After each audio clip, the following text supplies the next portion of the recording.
Shirley Juanda, Gubernur Maluku Utara mengalami kecelakaan. Beredar video mobil dinas yang ditumpangi oleh istri dari mendiang Beni Laos ini rusak dan viral di media sosial sejak akhir pekan yang lalu. Video singkat ini menunjukkan kerusakan pada bagian belakang mobil Toyota Alphard yang bernomor polisi DG1, diduga ditabrak dari belakang.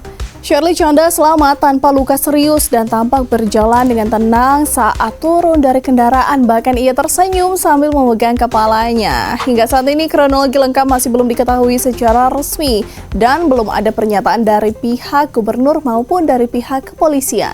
Beberapa sumber menduga ini adalah merupakan tabrak lari, sementara spekulasi politik muncul karena latar belakang Shirley Juanda adalah sebagai gubernur perempuan pertama di Maluku Utara yang vokal melawan korupsi.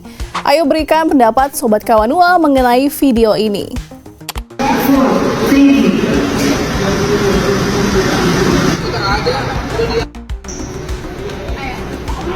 Aduh.